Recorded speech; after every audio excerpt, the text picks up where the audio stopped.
যারা আছেন এখানে কতজনের বাচ্চারা শিশুরা বেসরকারি স্কুলে পড়ে একটু হাতটা তুলবেন? অর্থাৎ টাকা দিয়ে পড়ায়, সরকারি স্কুলে বলছি না, ইংলিশ মিডিয়ামে পড়ে, ওই সকালে স্কুলগুলো হয় গো। একজন, দুজন,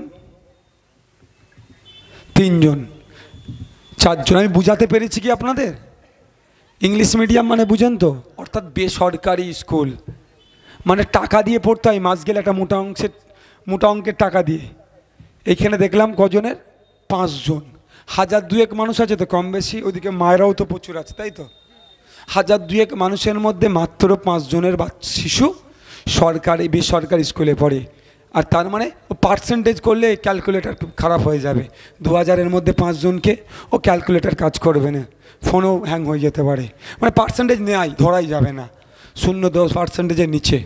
তো বলুন বাকি যারা আছেন সবাই, এবং মাইকের আওয়াজ যাচ্ছে, তৃণমূল যারা করে বুথের লোকেরা, তাদের বাচ্চাগুলোও দেখবেন সরকারি স্কুলে যায়। যে দিদি জিন্দাবাদ দাদা জিন্দাবাদ করছেন তাদের বাচ্চাগুলো কোথায় যায়? সরকারি স্কুলে। কিন্তু দেবাংশুকে খোঁজ নিন, ওর পরিবারের ছেলেমেয়েরা কোথায় যায়? শুভেন্দু অধিকারীদের খোঁজ নিন, ওনাদের পরিবারের ছেলেমেয়েরা কোথায় যায়? দিলীপ ঘোষদেরকে খোঁজ নিন, তাদের পরিবারের ছেলেমেয়েরা কোথায় যায়? মমতা ব্যানার্জি অভিষেক ব্যানার্জিদের খোঁজ নিন, তাদের পরিবারের ছেলেমেয়েরা কোথায় যায়? দেখবেন ঠিক উল্টো। দাদা জিন্দাবাদ দিদি জিন্দাবাদ যারা বুথে করছে তাদের বাচ্চাগুলো যাচ্ছে সরকারি প্রাইমারি স্কুলে, আর দাদা দিদির ছেলে মেয়েগুলো যাচ্ছে বেসরকারিতে। কারণটা কি? আপনি আজকে চলে যান এখান থেকে, বাড়িতে গিয়ে একটা পরীক্ষা করে নেবেন।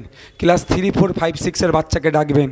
3, 4-এর বাচ্চাকে অঙ্কের বইটা খুলে দিয়ে বলুন, গণিতের বইটা খুলে দিয়ে বলুন, বাবু একটু অঙ্কটা করতো। 100টা বাচ্চাকে ট্রাই করে দেখবেন সরকারি স্কুলে যেগুলো পড়ছে 90টা বাচ্চা ফেল করবে, অঙ্ক করতে পারবে না।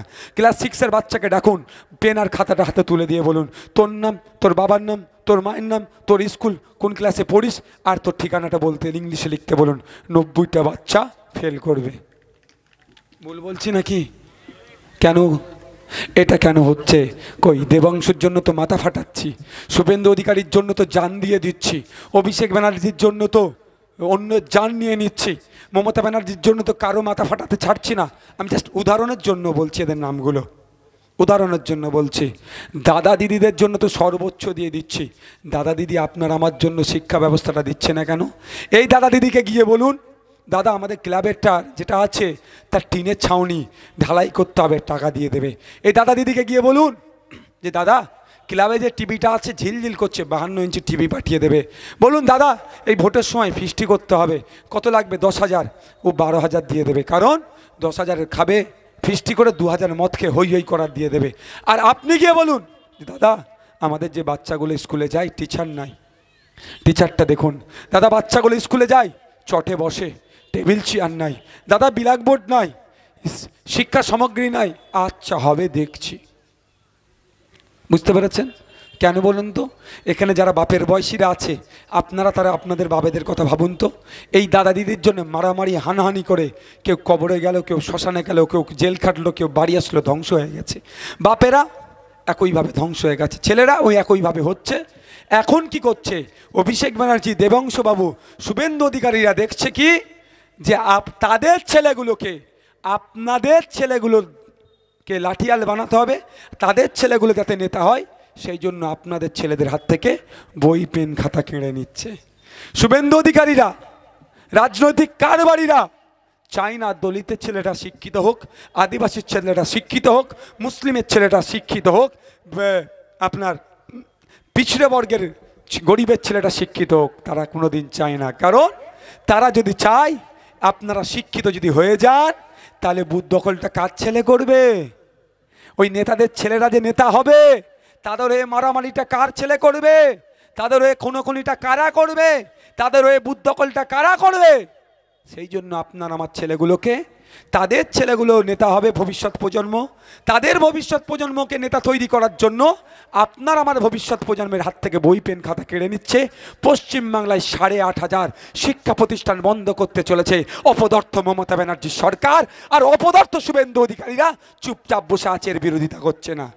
মানে বুঝতে পারছেন কেন মিলটা কোথায়? শুভেন্দু বাবুরা দেখছে তো, সে হাতে শিক্ষা পেয়ে গেলে দলিতের ছেলে, আদিবাসীর ছেলে, মুসলমানের ছেলে, তাহলে ভোটের জন্য মারামারি করবে? বিভাজনের রাজনীতিতে পা দেবে? ধর্মের নামে ভোট চাইলে আর দেবে কি? দেবে না। আর তৃণমূল কেন করছে?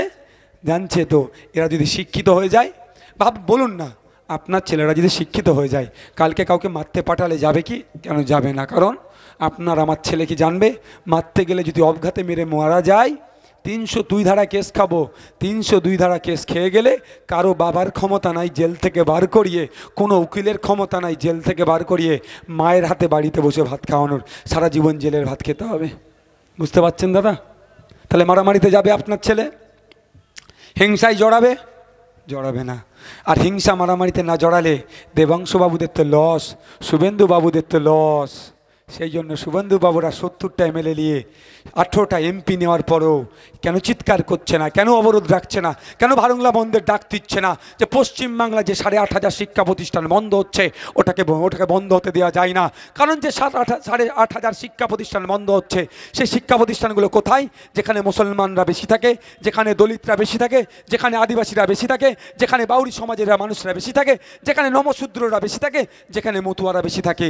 এই সমাজের মানুষরা যেখানে বেশি থাকে, পিছড়ে বর্গের মানুষেরা যেখানে বেশি থাকে, সেই সমস্ত এলাকার শিক্ষা প্রতিষ্ঠানগুলোকে বন্ধ হতে দেওয়া যাবে না বলে তো আন্দোলনে নামতো।